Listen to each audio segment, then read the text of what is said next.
doenças autoinflamatórias no Brasil, né? Então, médico imunologista e alergista, tá? Com fellow em doenças autoinflamatórias e síndrome imunorregulatórias pela Sociedade Europeia de Imunodeficiência na Itália, e coordenador do curso de doenças raras e imunidade do Hospital 9 de Julho de São Paulo, no ambulatório de doenças inflamatórias, imunologia e alergia, no HC. Léo. Obrigadão pela apresentação, isso aqui. Tá todo mundo vendo minha tela? Sim. Então eu vou começar a compartilhar, tá? Você consegue silenciar todo mundo? Como? Não, pedir para Ellen silenciar de novo todo mundo. Tá. Tá dando certo aí, Ellen? Sim, pode deixar que eu vou ficar cuidando caso alguém ligue o microfone. Pode deixar que eu tô aqui. Então, eu vou colocar aqui para poder apresentar, tá? Opa, como é que faz para poder colocar play aqui? Bom, obrigado pelo convite meio sutil, né, obviamente. Como ela me apresentou, eu sou imunologista e alergista.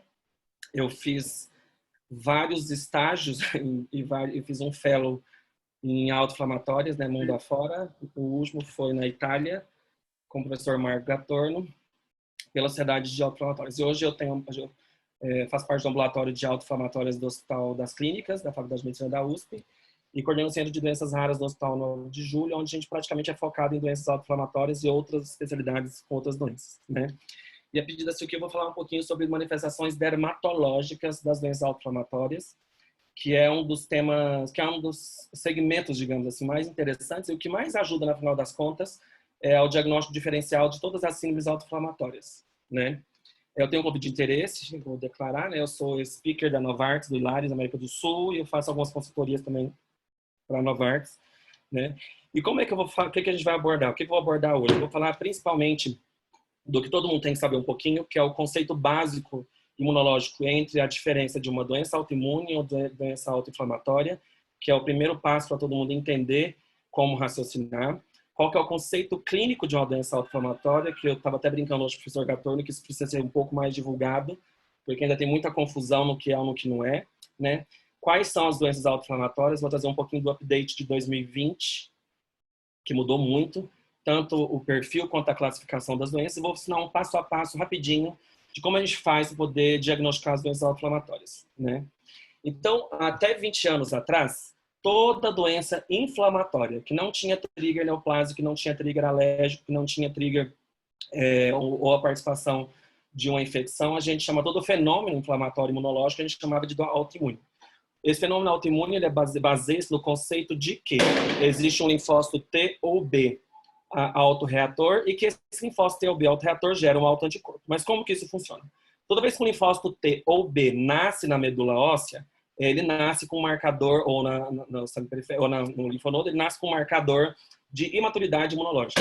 E esse marcador de imaturidade imunológica a gente chama de TCR, alfa e beta. Isso significa que o linfócito ainda nasceu imaturo e que ele precisa de alguns marcadores, alguns passos imunológicos para poder ganhar a maturidade imunológica. Quando esse linfócito vai ganhar a principal maturidade imunológica dele, o principal passo é quando ele passa pelo timo, ele encontra algumas mutações, alguns compartimentos do HLA, e ele vai ganhar o receptor, ele perde o receptor alfa-beta e ele ganha o receptor gama-delta. Quando ele ganha esse receptor gama-delta, ele migra para a periferia e ele vai ter as funções linfocíticas, seja de defesa da infecção, seja de qualquer forma linfocítica. Contudo, alguns linfócitos, quando nascem com TCR alfa-beta, eles nascem com capacidade autorreatora, ou seja, eles nascem com aquela capacidade de autodestruição. E isso, quando não é selecionado negativamente no timo, ou seja, quando o timo não consegue excluir esses linfócitos alfa-beta imaturos, que são autorreatores, para eles não migrarem para a periferia, a gente chama-se do passo da seleção central ou periférica do controle da autorregulação, da autoimunidade. Quando alguns desses linfócitos conseguem passar pelo timo, eles vão para a periferia com o receptor gama-delta e eles vão ter a função autoimune, né? Isso é extremamente importante porque determinadas mutações, tanto na região HLA quanto em alguns genes específicos, que são capazes de controlar a regulação do TCR-alfa-beta para o TCR-gama-delta, vão gerar o complexo que a gente entendia antigamente, doenças autoimunes monogênicas, ou seja, um único gene, que é o ALPS, a PCED, o IPEX, são doenças geneticamente monogenicamente conhecidas. E quando esse TCR gama-delta migra para a periferia com a capacidade autorreatora, ele vai caracterizar aquelas doenças autoimunes que a gente conhecia, clássicas, que são as doenças autoimunes periféricas, né, digamos assim, que é o lúpus, o Hashimoto, a neuromielite óptica, o pênfigo, várias doenças autoimunes. Então, este é o conceito imunológico de uma doença autoimune. 20 anos atrás, um grupo de pesquisadores nos Estados Unidos observou que um grupo de doenças tinha características inflamatórias recorrentes, não tinha essa característica de linfócito autorreator, por diversos meios imunológicos de estudar isso, eles não tinham mutações em regiões HLA específicas do DNA, né? E eles viram que, por sequenciamento genético, esses pacientes todos tinham mutações em regiões específicas que não eram da imunidade adaptativa, e sim da imunidade inata. E eles chamaram esse novo grupo, ou esse novo fenômeno imunológico de inflamação, de autoinflamação. Ou seja, a autoinflamação é um fenômeno imunológico dos neutrófilos, imunidade inata, por mutações genéticas em compartimentos específicos da imunidade inata. Se a gente chegar aqueles 3 grãozinhos dos neutrófilos, como cada compartimento mais ou menos, então existem mutações em cada região daqueles compartimentos dos neutrófilos, certo? Que vai ser ativado por pumps, marcadores por patógenos, ou resquícios de patógenos, ou sensíveis a patógenos, ou dumps, marcadores de perigo não infecciosos, que vão culminar com a secreção de uma única citocina inflamatória, ou predominantemente uma citocina inflamatória, que ela pode ter ação tanto autóctona, local, como por exemplo na psoríase cutânea exclusiva, como na parácnea, né, local ali em várias outras doenças autoinflamatórias, como endócrina, com uma função sistêmica. E isso é o que a gente chama de autoinflamação. Então, esses dois conceitos imunológicos se divergem completamente, são 2 mundos opostos que vão levar ao conceito de doença autoinflamatória e que diferencia da doença autoimune. Então, só para poder fazer um mnemônicozinho, né? Então, quando a gente fala em doença autoimune, a gente está falando de imunidade adaptativa, eu estou falando de mutações em regiões HLA específicas, eu estou falando da presença de anticorpos tecido específicos, né? Quando eu falo em doença autoinflamatória, eu estou falando de imunidade inata, eu estou falando de mutações em compartimentos específicos da imunidade inata, eu estou falando da ausência de anticorpos tecido específicos. E um outro dia a gente pode até falar, apesar desses 2 conceitos serem didaticamente, ou seja, a gente usa da forma teórica para poder diferenciar essas 2 coisas, imunologicamente isso tudo se imbrica, e existe um terceiro conceito imunológico ainda que a gente chama de imunodesregulação, que é quando existe uma mistura tanto da autoinflamatória quanto da autoimunidade. Que isso é muito importante hoje em dia, porque existe um grupo de doenças que a gente às vezes fica achando que é autoinflamatória, e na verdade é imunodesregulação, que a gente também acha que é autoimunidade, na verdade é imunodesregulação, porque existe esse conceito imunológico diferente, né? Mas se não é o linfócito quem causa, não é o autoanticorpo que causa a inflamação na doença autoinflamatória, então quem é que causa? Então, nas doenças autoinflamatórias, a gente está falando da biologia celular. Eu falo de dentro da célula, eu falo de compartimentos ou de homenzinhos dentro do citoesqueleto celular, dentro da célula. Então, uma célula, o neutrófilo, quando ele vai reconhecer a imunidade inata, e o principal compartimento da imunidade inata do corpo, digamos, é a pele, né? Ele vai reconhecer o que é próprio e o que é não próprio através de reconhecimento de padrões. São pumps ou dumps, sejam através de padrões de patógenos, como, por exemplo, resquícios de LPS, como está na moda agora, o RNA de alguns vírus, ou dumps, como também está na moda agora, por exemplo, algumas partículas que ficam dentro de vacina, cristais de ácido úrico, ou vários outros compartimentos que ficam fora da célula que não são infecciosos. Quando ela vai internalizar isso, seja por formação de lisossoma, por formação de podossoma ou de várias outras formas de internalização, existem compartimentos dentro da célula que são responsáveis tanto pelo reconhecimento, principalmente o inflamossoma, compartimentos responsáveis pela migração daquela estrutura que foi internalizada, como o citoesqueleto celular, até compartimentos responsáveis pela limpeza da célula, como o proteossoma.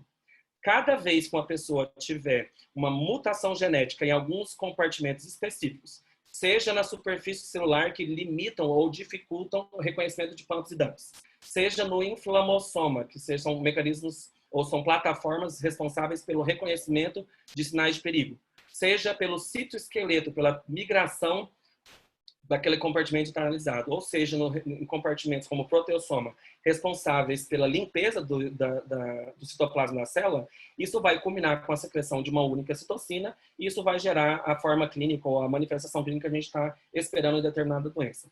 Por isso que grupos que estudam isso, né, trabalham com isso, classificaram as doenças autoinflamatórias baseada na onde estão localizadas essas mutações. Até 2020, a gente tinha esse tabelão, que era muito mais fácil até de a gente conseguir localizar as doenças, só que hoje a gente sabe que tem pelo menos até março de 2020, 100 genes. De lá para cá tem muito mais genes e várias novas doenças envolvidas nisso. Então é muito mais difícil hoje em dia a gente falar por grupinhos igual a gente falava antigamente. E hoje em dia a gente consegue chamar essas doenças pela plataforma a qual ela está mutada. A gente tem as interferonopatias, que são mutações no proteossoma, que culminam com a secreção de interferon tipo 1. Como a Tsugi estava falando aqui agora, o protótipo delas é a Kendall, né, que é uma síndrome bem clássica das interferonopatias. A gente tem as inflamossomopatias, que são doenças por mutações em vários dos inflamossomas ou compartimentos que acabam ativando o inflamossoma, que todas elas vão cursar com a secreção de interleucina 1.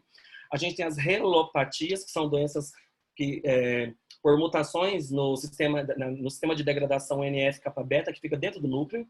E mais modernamente, ou mais de 2020 para cá, a gente tem as imunoproteinopatias e as imunoactinopatias, que são doenças tanto da camada da superfície da célula, que são responsáveis pela localização, pela sensibilização do que vê de fora, quanto as imunoactinopatias, que são doenças causadas pelo citoesqueleto celular.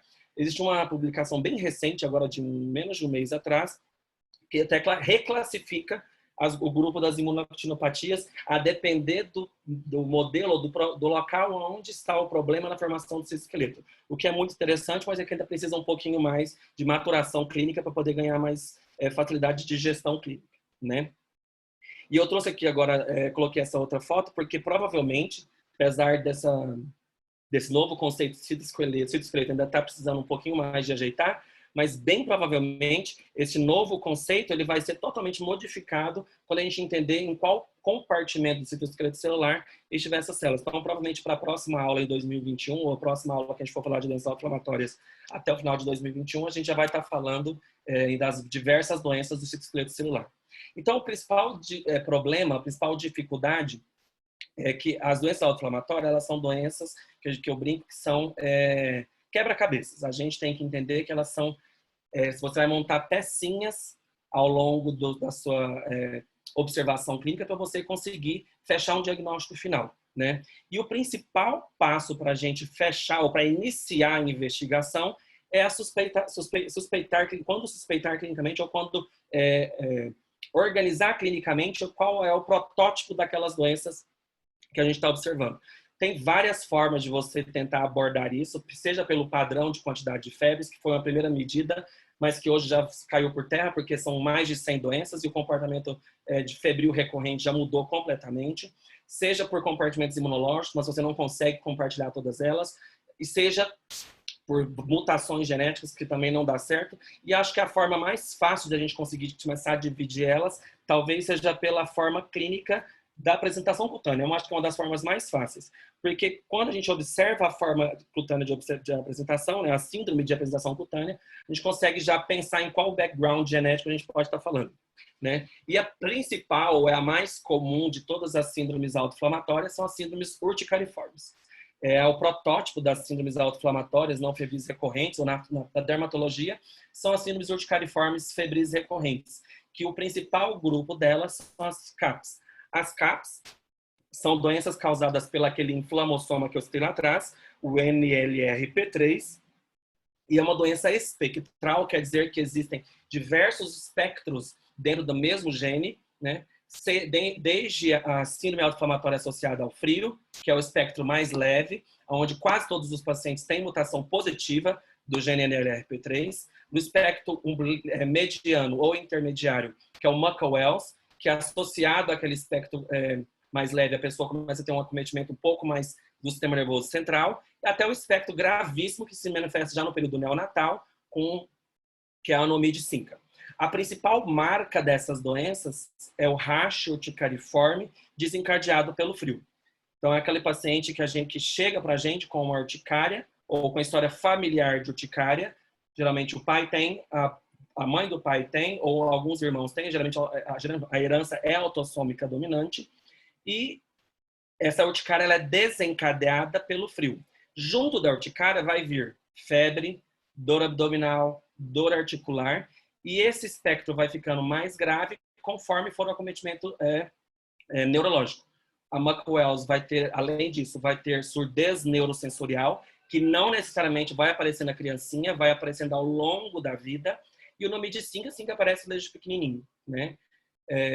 O diagnóstico o que é importante nessas síndromes, né? Todos eles vão ter a biópsia de pele com infiltrado neutrofílico. Lá na frente, um pouquinho, vou falar de como a gente observa esse filtrado neutrofílico, mas é um marco desses pacientes. E o grande marco final do diagnóstico deles é a mutação do gene NLRP3, ou CAS1, ou NALP3, ou PIPAF, que são vários nomes antigos, todo mundo chama de NLRP3 hoje, que é um gene, é um inflamossoma, é um gene codificador de uma proteína do inflamossoma.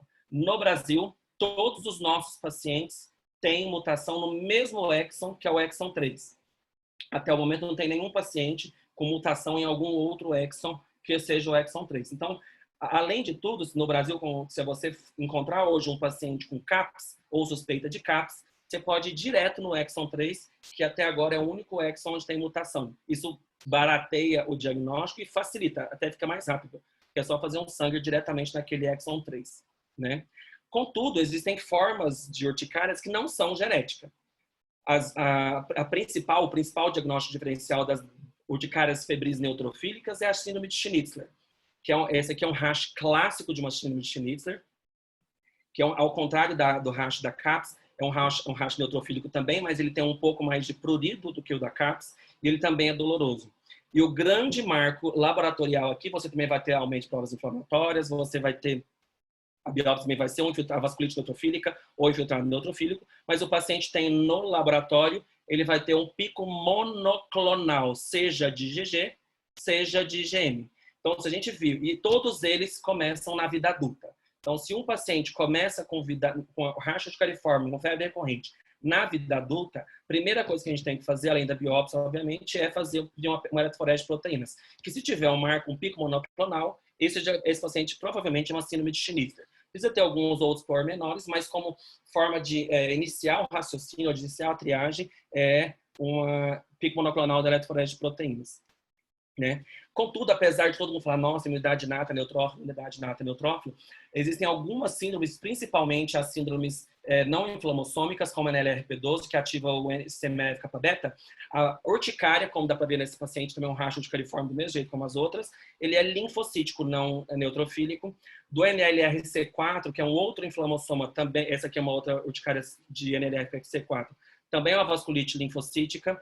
Outras síndromes, como PCE-GL2, também causam urticárias vasculíticas linfocíticas não neutrofílicas, que a gente chama de CAPS não eficaz. Eles todos têm o padrão eficaz, ou seja, tem aquele padrão de síndrome autoinflamatória desencadeada pelo frio, não existe aquele padrão NOMID, não existe o padrão Muck-Wells, não vai evoluir com surdez, nenhum desses aqui, né? Mas todos eles têm padrão eficaz, padrão desencadeado pelo frio. É o que a gente chama de CAPS não NLRP3. Tem vários outros genes envolvidos. Recentemente tem mais um gene agora também, que é o mesmo gene do angioedema hereditário, fator 12, mutação do fator 12, que ainda não está muito clara a associação, mas tem alguns casos descritos já na literatura. Então já expandiu até esse espectro das eficácia. No grupo das pacientes que cursam com rash maculopapular, a gente tem pelo menos 3 doenças febris clássicas, que é a febre familiar do Mediterrâneo, que é o primeiro rash. Esse aqui é um rash de uma paciente com homozigose do gene da febre familiar do Mediterrâneo, que é clássico, é o erisipela-like. Você observar, esse paciente fica com essa lesão eritematosa bem ampla no membro inferior, que ele simula muito uma erisipela, cuja, se você resolver biopsiar isso, é um infiltrado misto na derme superficial, né, tanto de neutrófilos quanto linfócitos. Obviamente, isso varia do tempo de evolução da doença, provavelmente na fase mais aguda você vai pegar muito mais neutrófilo que na fase tardia. Da TRAPS, da síndrome autoinflamatória associada ao receptor de TNF, que é uma síndrome associada àquela superfície celular de reconhecimento de pumps e dumps. ele tem esse rash bem clássico, que é esse rash macular, papular, que vai migrando ao longo do período febril. Então, são febres duradouras com esse rash típico que vai migrando. Ele migra e a paciente vai inferindo muita dor naquilo. A biópsia desses rachos geralmente é um infiltrado perivascular, linfocítico e monocítico, mas geralmente não tem vasculite. E a hiper-IgD, que é a última síndrome autoinflamatória febril recorrente, que cursa com rachos maculopapulares variados. A maioria dos pacientes não tem rash, mas quando tem, é um rash maculopapular muito específico que simula muito um quadro mononucleose recorrente. Ele não tem um rash clássico específico e as biópsias também de pele são muito variáveis, porque os pacientes que têm rash é muito pouco. Da nossa casuística, um paciente tem rash. Os outros, nenhum tem rash até agora no momento. Né? Um outro grupo sindrômico, a gente tem de pacientes com síndrome inflamatória que se manifesta, né, da forma cutânea, é as pústulas ou rachos piogênicos. Né? A PAPA é o padrão clássico, é o protótipo desses pacientes, que se cursa com esse pioderma gangrenoso. Esse paciente não é meu, essa é a foto que eu peguei, né? Que é um pioderma gangrenoso bem típico, mas que tem um quadro familiar bem sugestivo e que também tem o mesmo padrão nos pacientes com as outras síndromes não genéticas, como Papache, ou PASH, ou com várias outras síndromes não genéticas, né? A PAPA, exclusivamente, tem essa síndrome clínica, que é pioderma, acne pustulosa, ou aquela acne conglobata, com formação de pústula, e artrite piogênica, está escrito progênica ali, mas é errado, piogênica, forma aquela artrite bem grandona. Então, geralmente, ele cursa com essa tríade bem bonitinha. Eles vão ter, vai ser um infiltrado neutrofílico denso, que é o clássico dos piodermas em geral, né? E todos têm mutação do gene PSTPP1, que é esse gene PSTPP1. Outro síndrome, que é esse rash pustuloso difuso, ou uma psoríase pustulosa difusa, né? Que é um diagnóstico diferencial entre as CAMPs, que é a mutação do CARD14, e a DITRA, que é a mutação do LR36. Então, eles cursam com o mesmo tipo de rash, mas clinicamente, cuja biópsia vai ser quase a mesma coisa, mas cuja diferença é clínica de alguns pequenos detalhes. CARD14 nunca faz artrite, as síndromes febris não são tão intensas, o paciente nunca fica aquele aumento de problemas inflamatórios tão intenso, não tem aquela síndrome febril tão importante, e o paciente com DITRA não, ao contrário, ele tem aquela síndrome autoinflamatória febril recorrente, bem exuberante, com manifestação articular, com bastante dor articular. Os dois têm uma resposta semelhante. A diferença aqui está na orientação genética, que é bem importante para a família acometida por esses pacientes. Ainda nos rachos pustulosos piogênicos, quando a gente fala de pediatria, tem sempre que lembrar como diagnóstico diferencial da neonatologia, como da sepsis neonatal, que é a DIRA, que é a deficiência do antagonista natural da interleucina 1, que são pacientes sempre com um início muito precoce na vida, geralmente bem antes do primeiro ano de vida, que cursam, geralmente eles começam com esse racho pustuloso típico nas axilas, no dorso e na fronte, associado à artrite destrutiva, que é clássica no fêmur. Você vai ver aqui nessa figurinha, um paciente nosso, do nosso ambulatório, que tem essa artrite bem bonitinha, destrutiva no fêmur esquerdo, para ver bem bonitinho. Isso, se não tratado, evolui para uma sepsis neonatal, porque a ausência do receptor natural, do antagonista natural, aumenta constitutivamente a ativação dos neutrófilos. Aquilo vai gerar, obviamente, simula muito uma sepsis. E vale sempre lembrar como diagnóstico diferencial das pústulas de início em câncer e de sepsis neonatal, né? Dos rachos eczematosos ou esqueratóticos em geral, a gente tem uma síndrome inflamatória descrita recentemente, que é subdiagnosticada ainda, tem muitos poucos relatos de casos, que é a NIAID, que é associada ao outro inflamassoma, que é o NLRP1. Esses pacientes cursam com artrite e de esqueratose difusa, que simula, às vezes, a gente tem um paciente aqui, né, que simula um eczema, por vezes fica com o diagnóstico perdido de eczema por aí, né? Apesar de ter um pouquinho bem diferente, mais bem diferente do que principalmente manifestação oral, manifestação palmo-plantar, mas alguns têm sinais muito leves, né? Ainda nas lesões ulcerosas de cavidade oral, para quem faz estomatologia, né, principalmente, que são as síndromes que se assemelham ao BC. Então, são pacientes que têm acometimento mucoso muito mais exuberante, aquela úlcera oral muito mais agressiva, acometimento trato gastrointestinal geralmente bem mais agressivo, com pouco ou quase nada acometimento, ou muito leve acometimento cutâneo, que tem uma mutação específica no gene TNFA e P3, que codifica uma proteína que a gente chama de A20. Por isso que essas doenças chamam-se haploinsuficiência de A20. E existe uma gama de pacientes recentemente também que foram associadas ao heredograma, digamos assim, das BC-like. Então, tem uma gama de doenças que vem nessa mesma sequência. Hoje, já existem que este gene também está dentro do compartimento NF-kappa-beta e tem um monte de doenças que a gente chama de BC-like que está ali naquele compartimento. Então, sempre que a gente vê quadros com quadros familiares de BC ou com muita manifestação atípica, né, com manifestação muito mais mucosa, muito mais gastrointestinal, a gente deve lembrar que existe essa doença porque esses pacientes têm um tratamento específico e eles não respondem ao tratamento habitual.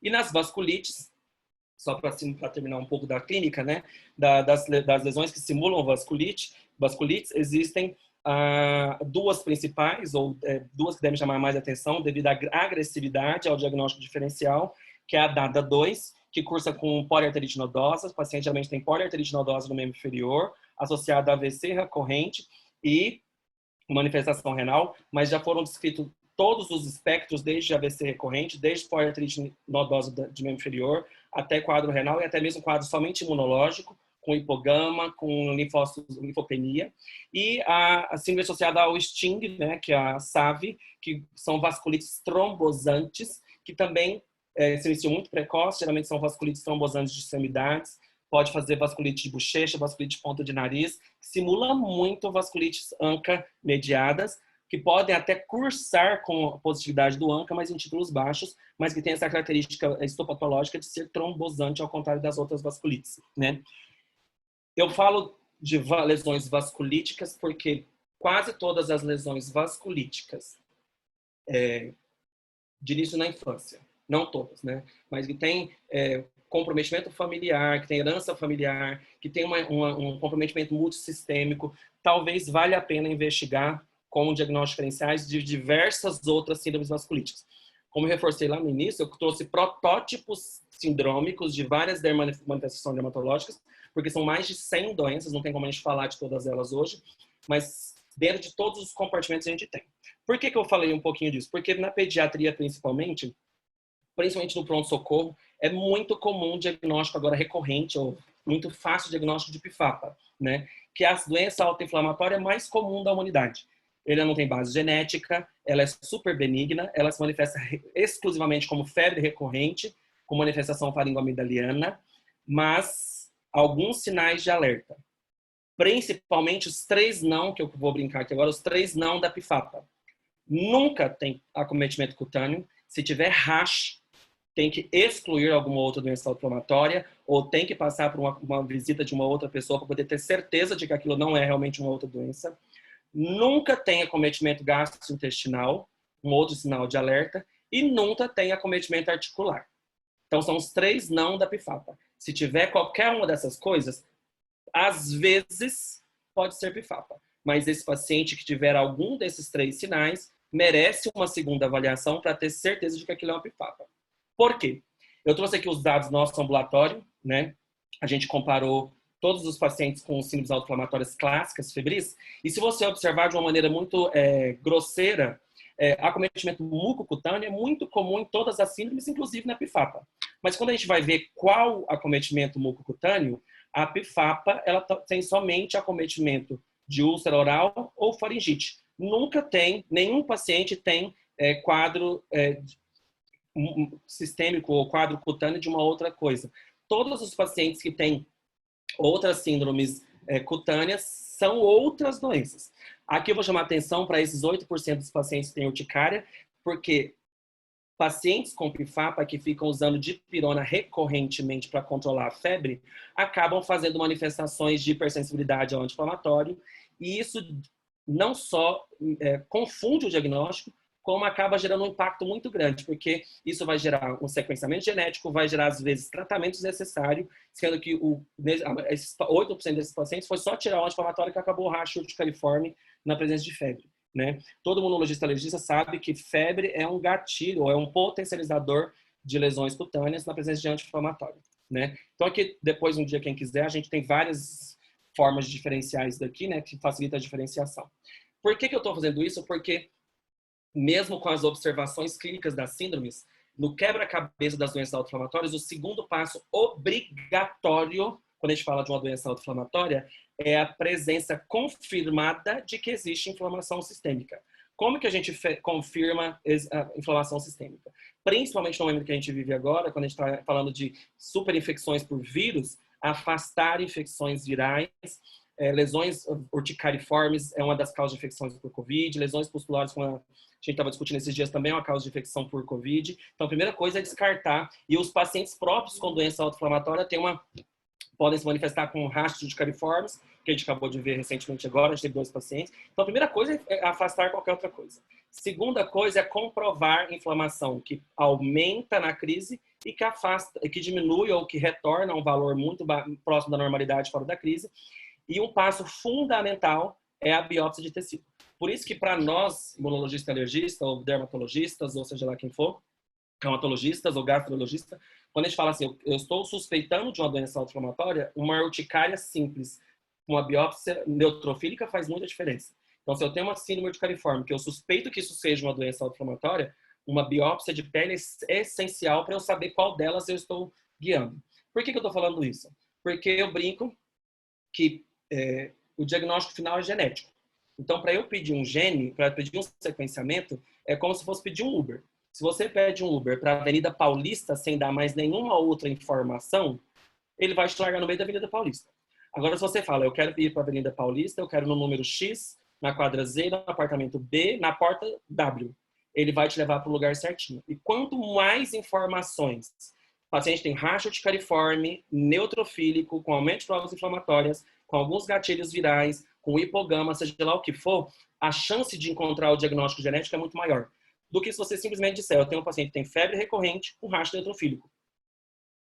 Ele não sabe o que é, entendeu? Porque na hora da busca, ele vai buscar pelos marcadores que você diz. Se você diz coisa errada, ele vai buscar errado. Se você diz coisa certa, ele vai buscar a coisa certa, tá bom? Porque eu também trouxe, se você observar no nosso ambulatório, nos nossos pacientes, como é bonitinho. Os PCR e os VHS, a proteína amiloide A, sobe no período febril e retorna ao valor normal ou muito próximo da normalidade nos períodos fora da febre. Se você observar também, eles têm um predomínio neutrofílico no período febril do que no período fora da febre. São algumas características laboratoriais bem sugestivas de doenças autoinflamatórias. São os marcadores inflamatórios PCR, VHS, proteína amiloide A e o aumento dos neutrófilos. Quase nunca a gente vai ver anemia, a gente pode ver até uma ligeira, mas a gente nunca vê uma anemia considerável, a gente nunca vê linfopenia considerável, a gente nunca vê plaquetopenia no período da febre. Porque estes sinais, tanto de anemia, plaquetopenia ou linfopenia, também são sinais diferenciais para síndromes imunodesregulatórias, que é um outro capítulo para a gente poder falar mais para frente. E a biópsia da pele, como vocês podem ver nessa revisão bem interessante, a parte autoinflamatória ou a parte da imunidade inata fica muito superficial na pele e a parte autoimune ou a parte adaptativa fica muito mais profunda. E esse aqui é um quadro bem clássico, esse aqui é um racha urticariforme de um paciente nosso com CAPS NLRP3. E se você observar a histopatologia, o infiltrado neutrofílico é bem superficial, ele é periglândula, ele é perivaso, aqui embaixo perinervo, né? Mas a gente não vê aquele infiltrado denso neutrofílico que vai até as características lá embaixo. E eu trouxe o caso da Iseldinha. Eu e da Iseldinha, se você observar aqui, uma criancinha que acompanhava com a Iseldinha lá em Brasília com a gente também aqui, que tem esse rache eritema nodoso ou paniculítico, né, difuso, com negócio, como é que chama? Com ulceração oral, com dactilite, mas na hora que a gente faz a biópsia, você vê que tem infiltrado até lá embaixo, tem paniculite, tem manifestações muito mais imunodesregulatórias do que autoinflamatória. Ah, mas é muito difícil de diferenciar. Então existe, agora recentemente a gente acabou de terminar um trabalho que foi submetido, existe um grande marcador para a gente que lida com as doenças autoinflamatórias para diferenciar quando é uma doença autoinflamatória clássica de quando é uma síndrome imunodesregulatória. Se você pedir, lembra que eu falei lá no começo da aula dos TCR alfa-beta? Então, no sangue periférico, eu enxergo esses TCR alfa-beta como imunofenotipagem com pesquisa de duplo negativos. O TCR alfa-beta quer dizer que a célula tem alfa e beta, e ela não virou nem CD4 e nem CD8. E isso, se você observar na nossa coorte de pacientes aqui no Brasil, ele tem significância estatística quando eu comparo os pacientes com síndromes imunodesregulatórias de todos os pacientes com autoinflamatório. Então, esse simples marcador periférico já é um grande divisor de águas quando eu começo a investigar um paciente e eu não sei de que banda ele está lidando, entendeu? E isso é muito interessante porque esse trabalhinho também foi que eu fiz na Itália, que a gente apresentou agora, existem 2 outros marcadores que a gente está começando a fazer aqui nos Podas Clínicas agora, que além do duplo negativo, que é o TCR alfa-beta, o mesmo que eu expliquei lá do começo da aula, esse marcador TCR alfa-beta com plus desse B220, ele aumenta a sensibilidade, a especificidade de uma síndrome imunodesregulatória em quase 90 e tantos por cento, que eu não lembro quanto que é mais, entendeu? Então, se a gente consegue associar esse TCR alfa-beta B220 junto com a ausência de deficiência de CD de fósforo B de memória, que é o CD27, e com a presença do HLA-DR, a gente aumenta muito mais a sensibilidade do diagnóstico, da triagem dos pacientes com síndromes imunodesregulatórias das síndromes autoinflamatórias clássicas. E o terceiro passo e último passo mais complicado é o sequenciamento genético nos pacientes com suspeita de síndromes autoinflamatórias. Então, por que eu estou falando isso? Porque não é fácil. Isso é muito difícil chegar nesse quebra-cabeça. A gente tem que ter muita paciência, tem que sentar, tem que rever tudo, tem que organizar o quadro clínico, porque o principal passo é a caracterização clínica. Quando eu digo clínica, é manifestações clínicas, alterações laboratoriais, perfil imunológico, por isso que é importante o envolvimento multidisciplinar nesses pacientes. A construção do heredograma, que é um passo básico da anamnese desses pacientes, é extremamente importante. Se é caso esporádico na família, se tem uma provável herança autossômica dominante, se é ligado ao X, se é ligado ao Y, se tem provável herança mitocondrial, porque isso tem todo um diferencial quando eu vou pedir o diagnóstico, o exame genético. Porque se é uma síndrome muito bem caracterizada, igual eu falei no começo, se é uma síndrome CAPS, no Brasil eu posso ir direto no exon 3, sequenciamento Parnell, ou posso sequenciar o gene direto. Se for uma febre familiar no Mediterrâneo, pode sequenciar diretamente os exon 9 e 10 do gene que vai achar. Se for hiper-IgD, todos os pacientes nossos até agora têm mutação no exon 4. Se for TRAPS, todos têm no exon 10. Então a gente já sabe alguns detalhes, isso facilita muito, agiliza o sequenciamento genético. Agora, se eu não sei, ou se eu provavelmente estou diante de uma síndrome imunodesregulatória, é muito melhor você fazer o exoma completo do que você ficar perdendo tempo em painel. Porque isso gera angústia no paciente, isso gera ansiedade e você vai gastar um dinheirão fazendo 3, 4, 5, 6 sequenciamentos subsequentes. Agora, se eu não sei o que a minha síndrome é, ou eu estou não adianta, de forma clínica, fazer exoma, porque o exoma não vai trazer para você, nossa, eu quero no meu consultório achar uma nova síndrome inflamatória. Isso é impossível, porque clinicamente os laboratórios só podem reportar variantes já detectadas em genes associados à doença. Ele não pode reportar uma variante nova, entendeu? Então, o exoma, ele só serve ali quando a gente está indefinido na síndrome que a gente encontrou. Outro passo é porque é o seguinte, se a gente encontrou uma mutação que é patogênica, mas que não foi descrita ou que não está associada em perfis completos, eu não posso dizer para o paciente que aquela mutação tem aquilo. A Patrícia e eu tivemos um quadro bem recente, agora a Patrícia Fadulo de Londrina, que era um paciente que tinha uma mancha na pele X, mas o pai tem psoríase e o avô tem psoríase. Quando deu essa informação, o próprio sequenciamento liberou uma mutação do CARD14. Mas essa mutação do CARD14, ela faz uma perda de função. Ela não faz ganho de função. E apesar de ser patogênica, ela não está associada à doença. Então a gente tem que ter muita, mas muita cautela nisso tudo, tá bom? Se eu não sei onde eu estou, ou se eu tenho a variante, significado incerto, exoma ou exoma de forma índice de pesquisa. A gente tem que ter muita cautela com isso. A gente tem que fazer validação em vídeo, tem várias outras coisas. E na nossa prática, é o que eu estou explicando para vocês. Por que eu estou explicando tudo? Porque na nossa prática, quando haver o simples fato de a gente segregar esses pacientes em síndromes clássicas, síndromes imunodesregulatórias e síndromes indefinidas, que é a grande maioria dos pacientes, facilita muito o pedido do sequenciamento e traz muito mais positividade nos testes. Porque quando a gente sequencia por painel um paciente que a gente tem provavelmente está de certeza diante de uma síndrome clássica, a gente tem uma alta positividade. E quando a gente parte para o exoma direto nos pacientes que a gente sabe que é ou uma síndrome desregulatória ou quando é uma síndrome uma sistêmica, quando a gente sabe que já não tem síndrome nenhuma, a gente não gasta dinheiro pedindo exoma e a gente não vai gastar dinheiro com painel com paciente com síndrome imunodesregulatória. E o sequenciamento adicional de pacientes com síndromes clássicas Se eu suspeito que o paciente tem uma febre familiar mediterrânea, sensível à colchicina, eu já fiz um painel, deu negativo. Se eu quero investir no exoma, isso não vai trazer resultado adicional. Só vai fazer gastar dinheiro e só vai trazer mais angústia ou mutações outras que não tem nenhuma relevância. Obviamente, isso aqui é uma visão muito global, a gente precisa desmiuçar cada caso, para a gente poder falar nisso. E o terceiro grande passo é porque no Brasil, nas síndromes, principalmente nas síndromes imunodesregulatórias, a grande maioria dos pacientes tem mutações não conhecidas.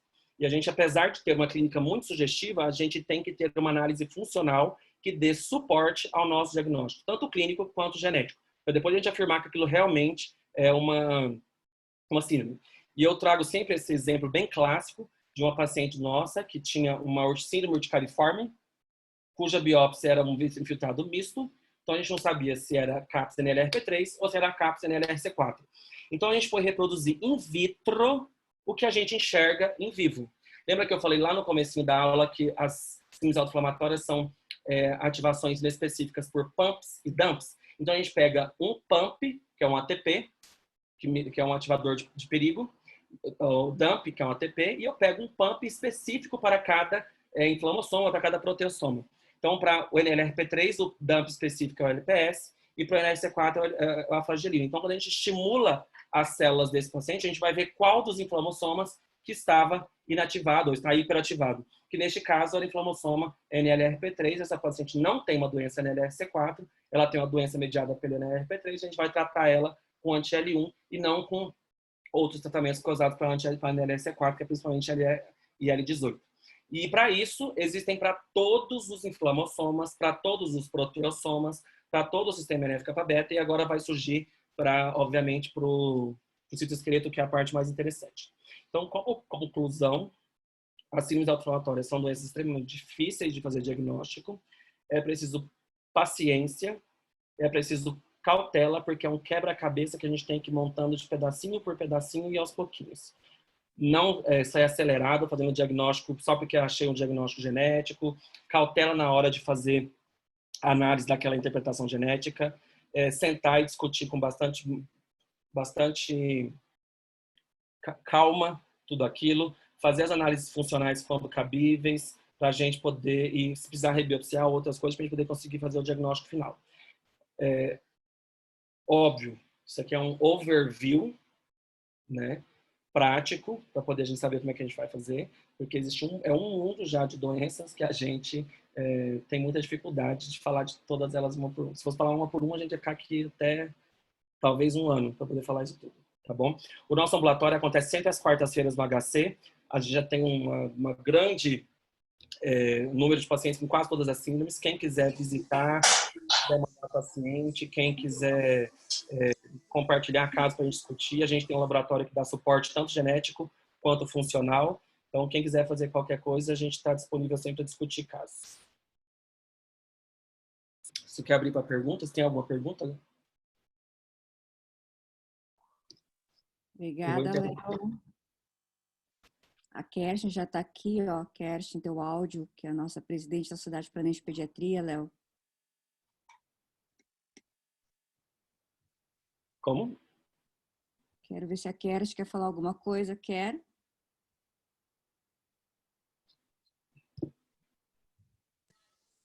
Oi, estão me ouvindo? Oi, tudo bom?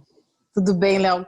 Parabéns pela tua apresentação. Nós, como dermatopediatras, a gente se vê muitas vezes frente a esses quadros inflamatórios e urticariformes e ficamos muito perdidos.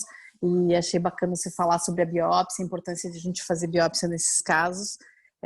A gente está com alguns casos em investigação e a gente vê realmente a dificuldade que a gente tem em investigar essas crianças, então parabéns, a gente espera que você possa falar mais sobre essas doenças para nós em breve, aí gostei muito. Léo, então, assim, ó, perguntas aqui por enquanto, deixa eu ver se entrou alguma aqui, entrou uma de Janaira Ferreira. Janaira, imunoterapia. Isso, você consegue ler ali também? Não. Essas autoinflamatórias... Essas autoinflamatórias podem cursar inicialmente apenas com urticária e artralgia e depois evoluindo com febre e artrite? Sim, as doenças autoinflamatórias, por isso que uma coisa que eu sempre falo para os meninos lá no ambulatório é Toda vez que você encontrar um paciente que você está suspeitando, seja ele já em acompanhamento por outra pessoa que pediu uma avaliação, todo mundo, na verdade, né? 6 meses, eu sugiro, faça pelo menos 6 meses de acompanhamento de observação dessas crises. Porque os padrões mudam. Quando você orienta o paciente, existe um chart, se alguém um dia precisar, dos sintomas, igual aquele que eu mostrei, de que a gente coleta dado. Se você orienta o paciente a prestar atenção naqueles sinais, o perfil clínico muda completamente após você orientar ele, né? Na próxima consulta, a avó já contou quem teve o quê, a tia contou quem tem não sei o que lá, eles já vão atrás. Então, aos pouquinhos, as coisas vão mudando de perfil. Então, eu sempre sugiro pelo menos 6 meses de observação. Obviamente, diante de caso grave é completamente diferente, mas pelo menos 6 meses de observação para poder observar. Às vezes, o que a gente vê foto, acha que é uma urticária, vai ver na realização ao vivo, não é urticária. A gente vê uma biópsia externa, que às vezes é uma coisa, quando a gente vai rebiopsiar é uma outra coisa. Um paciente não tinha sangramento intestinal, de repente, então as coisas começam a mudar completamente ao curso da doença. Geralmente, doenças sem febre, principalmente a NLRP12 e a NLRC4, elas podem começar só com urticária e dor articular, e de repente começa a aparecer. A CAPS é muito raro isso acontecer, mas pode acontecer. Tem uma pessoa me perguntando, Roberta, com a pergunta reservada, se a gente faz painel de autoinflamatórias no HC. No Hospital Clínica a gente não faz sequenciamento nós mesmos de painel, a gente faz em colaboração com o professor Gatorno, depois de uma triagem clínica. Obviamente, porque não é meu, né, é dele, eu vou gastar dinheiro dele, então a gente faz uma triagem clínica bem feita, a gente vê se o paciente realmente tem uma indicação de fazer sequenciamento e ele faz o painel. Quando a gente vê que o paciente, agora, hoje em dia, né, depois de um tempão, a gente vê que o paciente é uma febre familiar mediterrânea, uma CAPS, uma hipergidão, uma TRAPS, a gente já sequencia diretamente aqueles exons que a gente já sabe que são dos nossos pacientes aqui no Brasil. Se der negativo, a gente parte para outro painel. Se der positivo, a gente já finalizou a investigação ali mesmo, entendeu? E a gente tem, provavelmente no futuro vai conseguir fazer exoma, né? Maíra Mucay. Como solicitar o exame genético no serviço público e privado? É um custo alto? No serviço público, não tem como. Tem que ter um laboratório de suporte. Você tem que falar com o pessoal da genética do seu serviço público para poder ver se eles começam a estruturar alguma coisa ou em ritmo de pesquisa. Tem que fazer um projeto de pesquisa, pedir auxílio para poder fazer isso tudo. Geralmente, os projetos de pesquisas, o SUS financia projeto de pesquisa para diagnóstico, mas entidades outras não financiam serviço para diagnóstico. Eu não sei se eu posso falar de laboratório aqui. Posso, Sutil? Pode. Pode? Nós temos no Brasil o Fleury, que faz um painel bom para autoinflamatórias, que custa em torno de R$2.000, se não me engano, 1.800.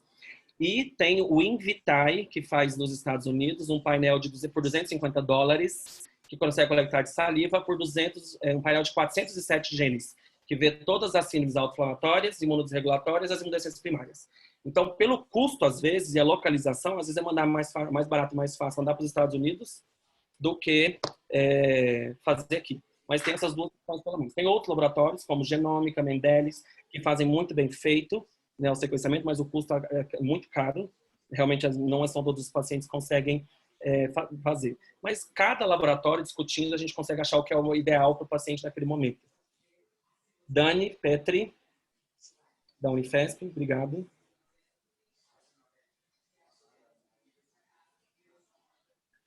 Ah, tá. Alguém perguntou uma coisa bem interessante sobre a fisiopatologia das doenças inflamatórias e o papel do complemento, né?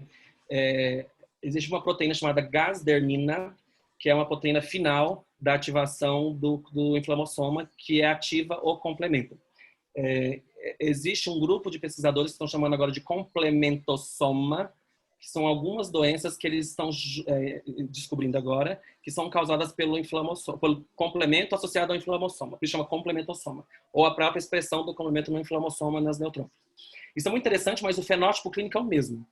Urticária e lesões simulam paniculite, simulam lúpus. Então, não muda muita coisa no fenótipo clínico, né?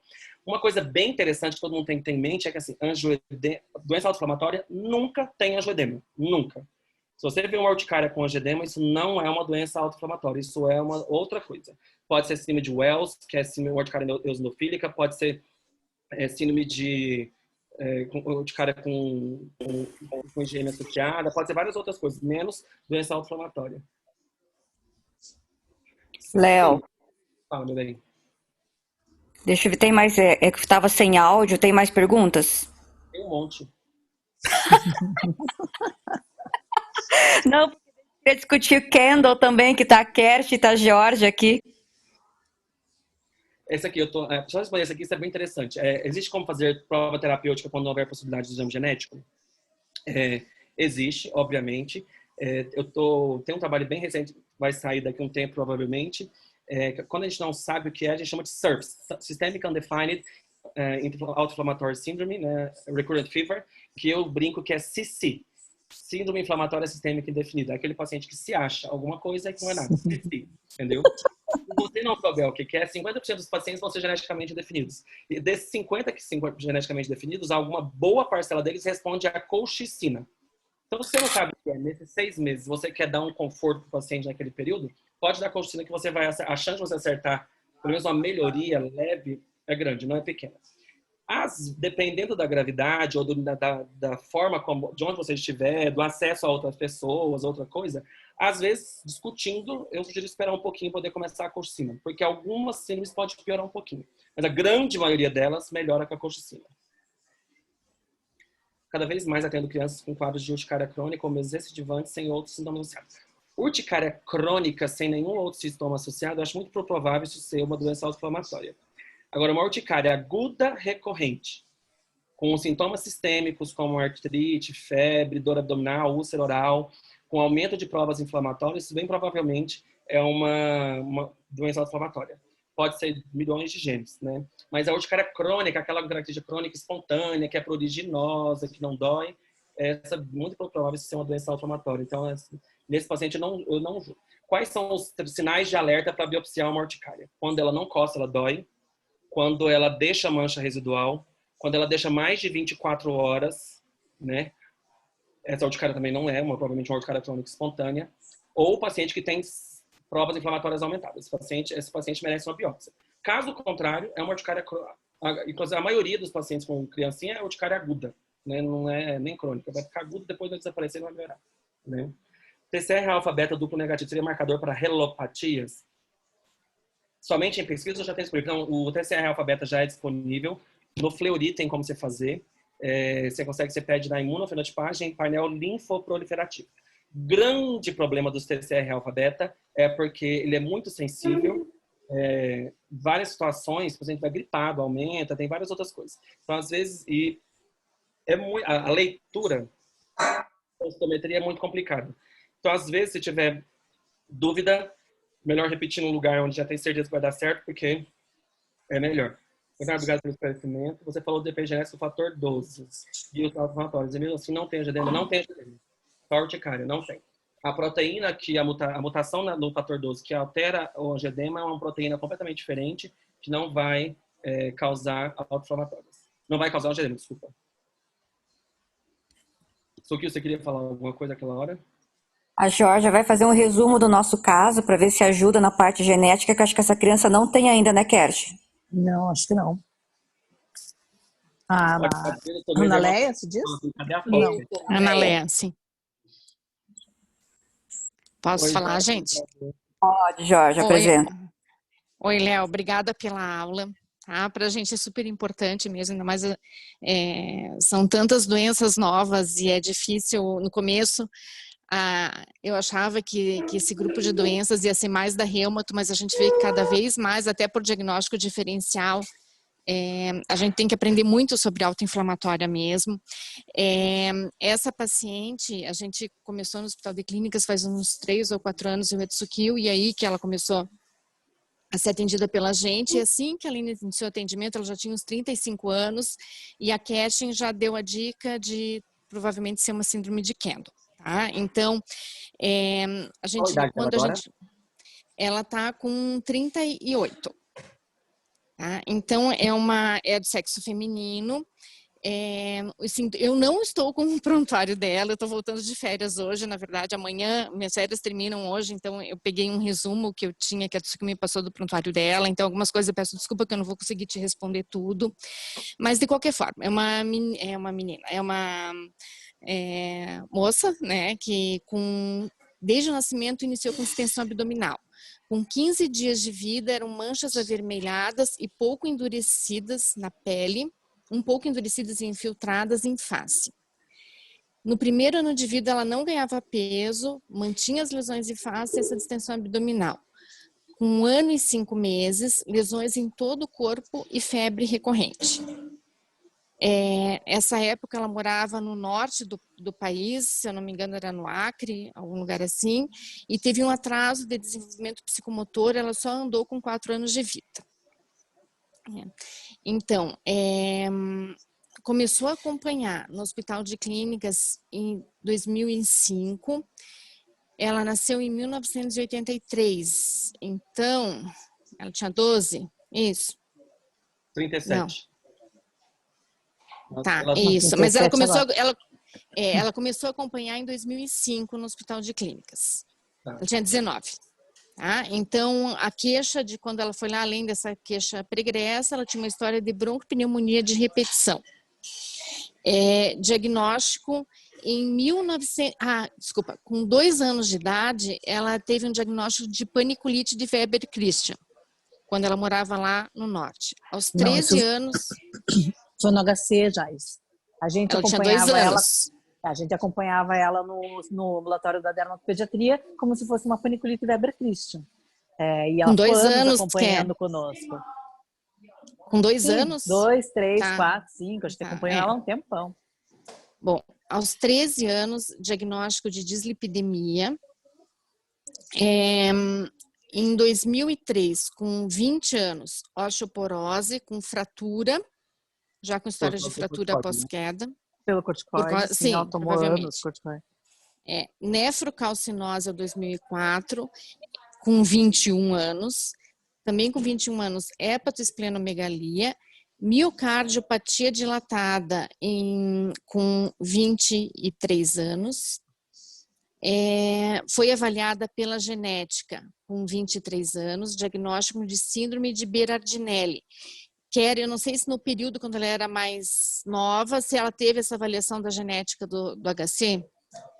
O que eu tenho de prontuário é isso, que é um prontuário enorme, assim. Ela acompanhou muitos anos conosco e a doutora Leide acabou fazendo esse diagnóstico na época de paniculite de Weber-Christian. Ela chegou a ser vista pela genética, provavelmente pela doutora Neiva na época, e depois de anos que ela já tinha passado para dermato de adulto e depois foi passada para vocês, é que a gente viu alguns relatos de Kendall, e eu falei, nossa, é a cara da Ana Leia. E aí que a gente começou a pensar, né, Ana? Ela tem a face assim bem hipotrofiada, a parte malar assim, toda para dentro.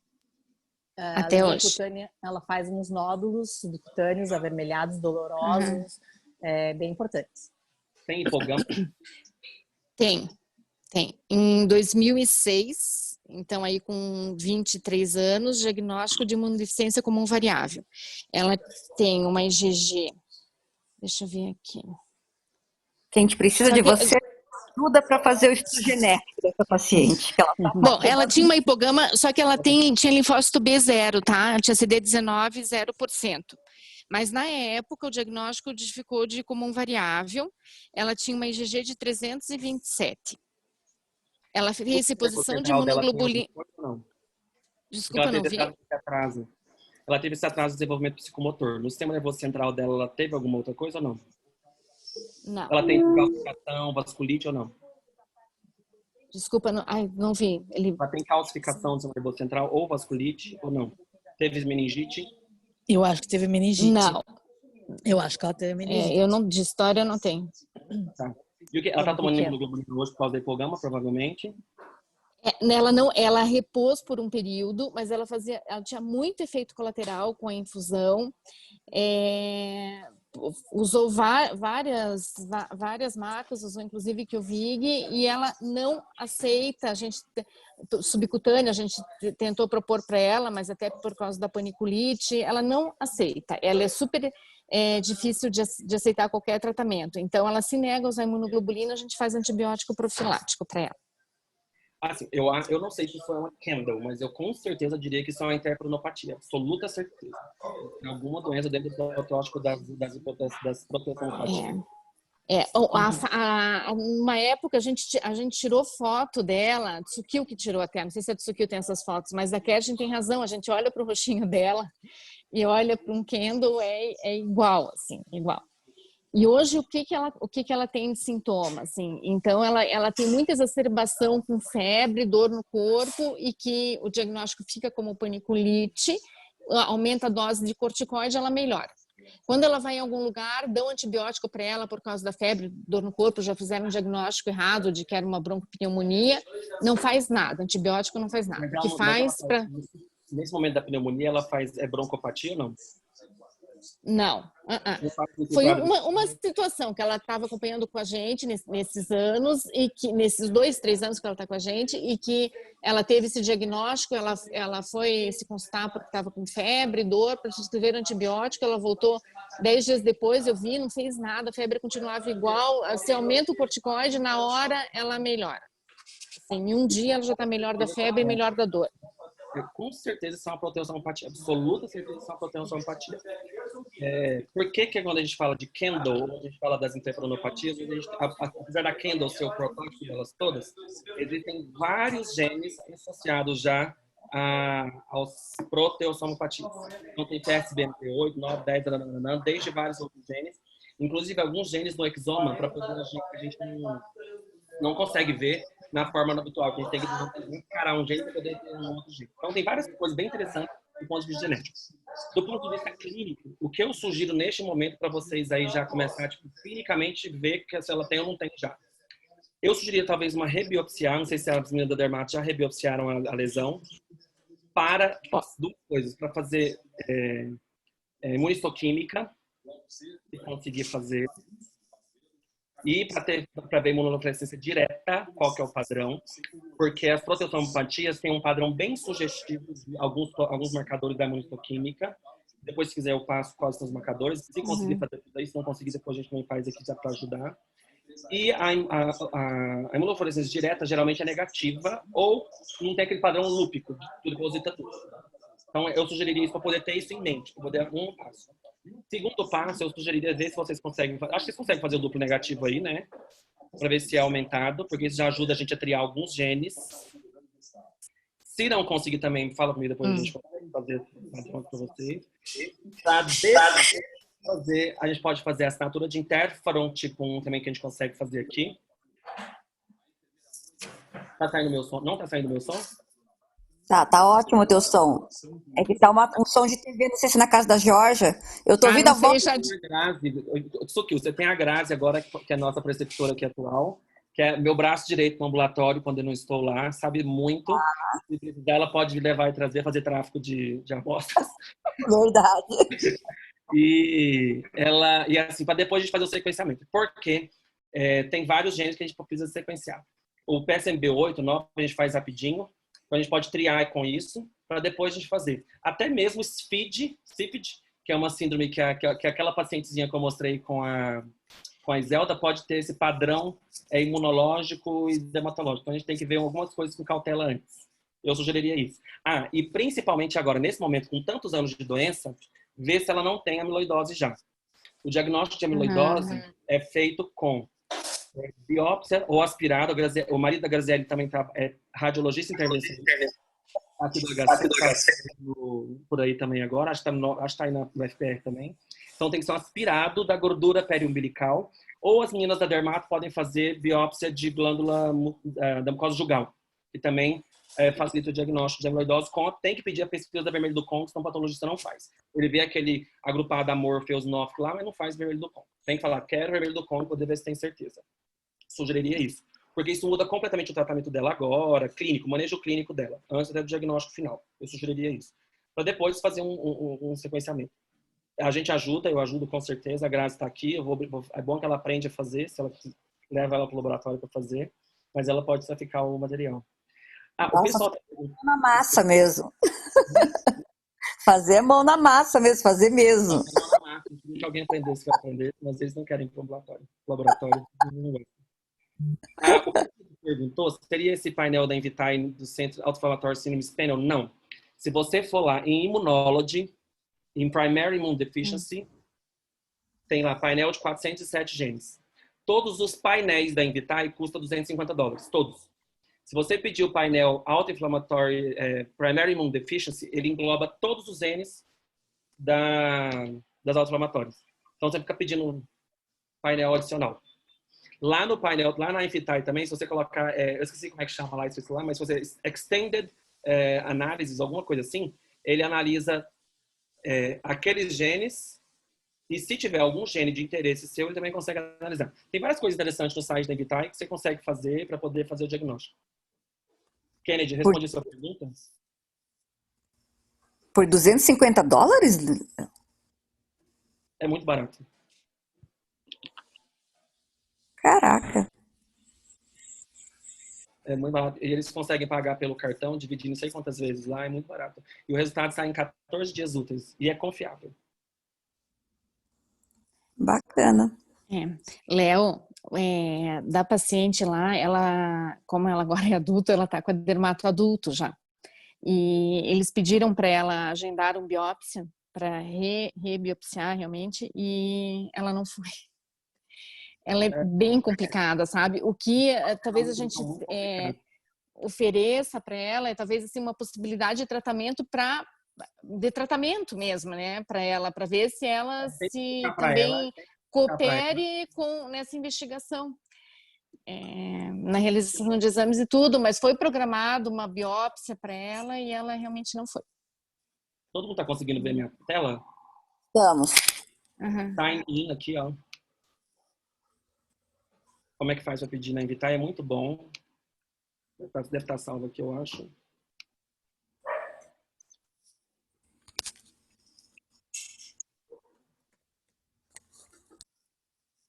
Aqui, ó, vai clicar em Start Order.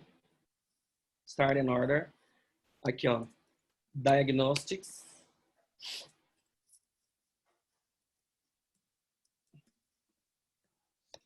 Immunology.